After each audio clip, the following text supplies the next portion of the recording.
C'est un truc de fou, il neige. Regardez. Il a neigé sur le bonnet.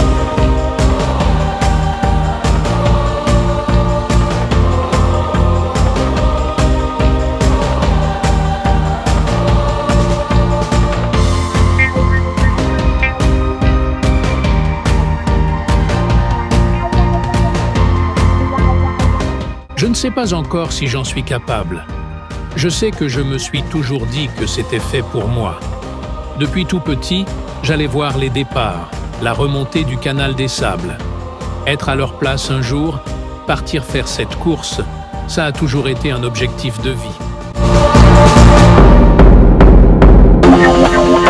Je m'appelle Juliette d'Orange, j'ai 15 ans et je fais de la voile depuis 8 ans. J'ai fait 8 années d'optimiste et là je suis en train de commencer le 420.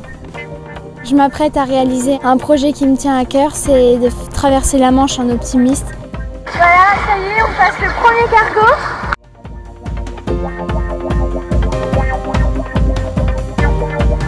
Intense et plein de passion pour la vie, les béliers se distinguent par leur force de caractère et leur détermination. Ils adorent les défis et ne reculent jamais devant l'adversité, des traits typiques des personnes nées entre le 20 et 1 mars et le 19 avril. Avec une personnalité marquée, ces individus se caractérisent par leur énergie et leur impulsivité, leur courage et leur compétitivité, leur indépendance et leur autosuffisance, ainsi qu'une passion vibrante et un enthousiasme contagieux. C'est le 17 avril 2001, à Rochefort, Charente-Maritime, qu'est née Violette d'Orange, une jeune femme mesurant 1,60 m, incarnant toutes ses qualités. Ses parents, Carole et Arnaud d'Orange, vétérinaires originaires de Paris, se sont installés à Pont-l'Abbé d'Arnaud, où ils ont élevé leurs 3 enfants. Violette, la Benjamine, a grandi dans un environnement chaleureux et aimant, construisant les bases qui la propulseraient à poursuivre de grands rêves et à relever des défis avec l'intensité typique d'un véritable bélier. La jeune Française, qui a fait ses premiers pas dans la voile à l'âge de 7 ans à La Rochelle, n'a pas toujours été passionnée par ce sport qui définit aujourd'hui sa vie. Pour être honnête, au début, je n'aimais pas ça. Mais mon frère et ma sœur aînée faisaient déjà de la voile. Alors j'ai fini par les suivre, raconte-t-elle avec un sourire. Mais c'est à 15 ans qu'un événement extraordinaire s'est produit. Elle a traversé l'emblématique Manche sur un petit optimiste, un bateau pour enfants de tout juste 2 mètres de long et 1 mètre de large. Un exploit que beaucoup auraient jugé impossible pour quelqu'un d'aussi jeune. 1 an plus tard, elle allait encore plus loin en défiant le détroit de Gibraltar. L'idée de traverser la Manche a commencé comme une blague avec son frère, raconte son père, Arnaud d'Orange, avec fierté dans la voix. Elle m'a dit qu'elle voulait faire quelque chose de fou, et ça m'a fait rire. Mais elle a pris cela très au sérieux. La traversée de la Manche a duré 15 heures d'efforts et de détermination. Chaque vague affrontée n'a pas seulement testé ses limites, mais a également éveillé quelque chose en elle. C'est pendant cette expérience que j'ai réalisé à quel point j'aimais le grand large, dit-elle, les yeux pétillants. C'était absolument incroyable, un moment qui a tout changé. Depuis ce jour, sa passion pour la voile s'est transformée en une véritable mission, et l'océan est devenu la scène où elle écrit sa propre histoire.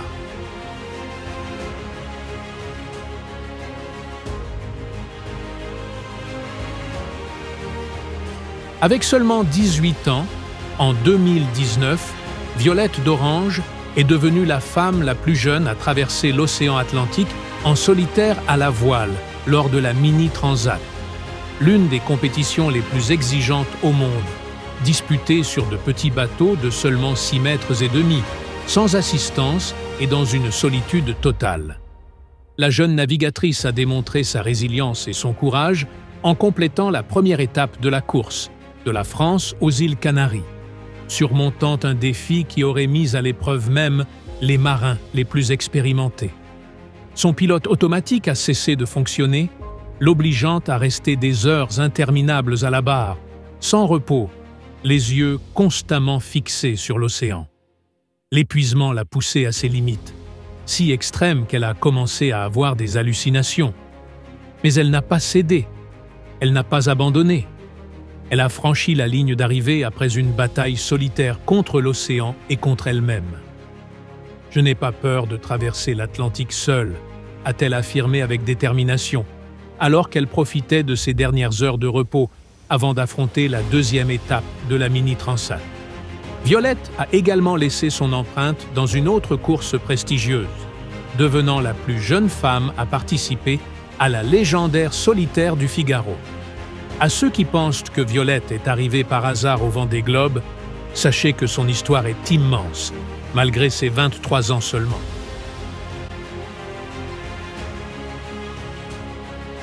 Le parcours de Violette d'Orange vers le Vendée Globe a commencé en 2016, lorsqu'elle a commencé à suivre les performances de Jean-Pierre Dick, un ami de la famille et quadruple vainqueur de la Transat Jacques Vabre.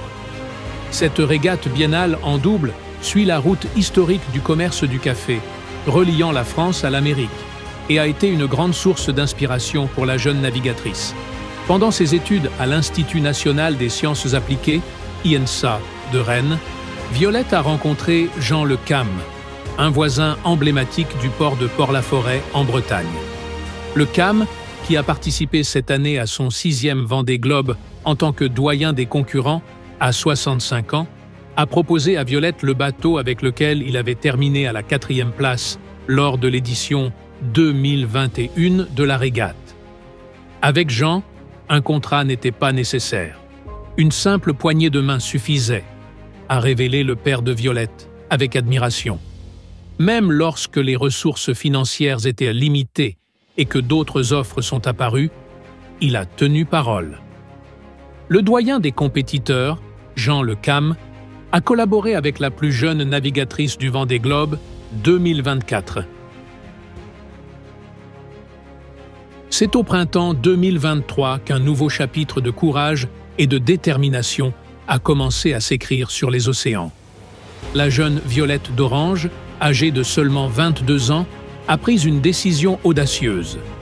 Avec le légendaire bateau IMOCA de Jean Le Cam, elle officialise son engagement dans le rêve de devenir la plus jeune femme à défier les océans lors du Vendée Globe 2024.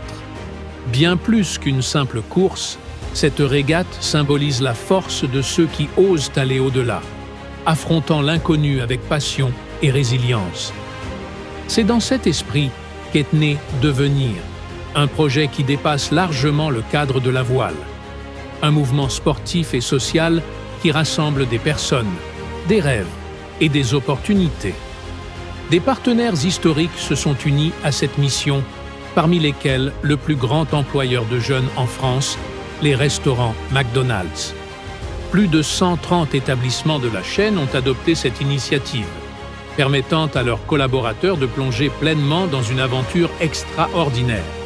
Devenir ne consiste pas seulement à traverser des mers indomptables, mais aussi à inspirer et à transformer des vies, en promouvant des valeurs de dépassement de soi, d'inclusion et de travail d'équipe.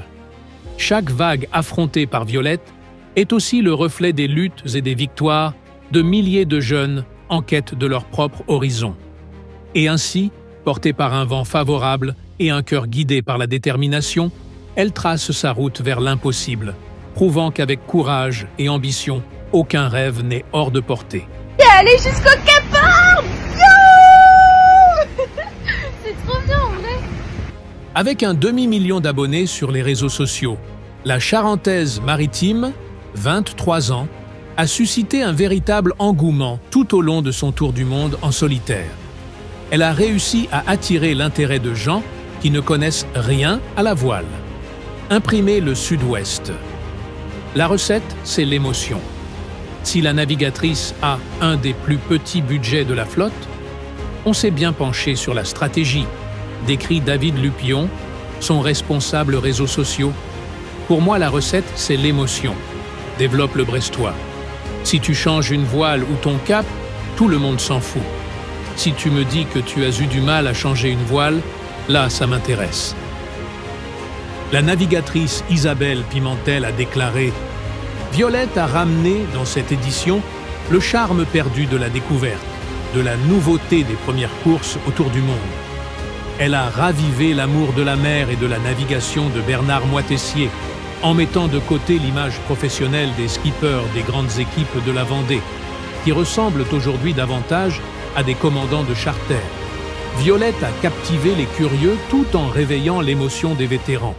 Elle a montré que le véritable charme d'une traversée ne réside pas uniquement dans la ligne d'arrivée, mais dans le voyage lui-même. Violette a apporté cette légèreté que nous recherchons tous, même au cœur des tempêtes. Désormais, tous les regards sont tournés vers l'arrivée tant attendue de Violette d'Orange aux Sables d'Olonne, prévue entre les 6 et 8 février. Derrière moi, il y a une archipel. J'ai des petites îles qui sont sur mon chemin. Là, derrière, là, je vais vous montrer. C'est trop beau. Et voilà. Donc ça, c'est l'archipel des Fernando de Noronha. Je crois que ça se dit comme ça. Et ça a l'air magnifique. Il va y avoir tellement d'informations scientifiques, j'aimerais bien m'arrêter pour voir.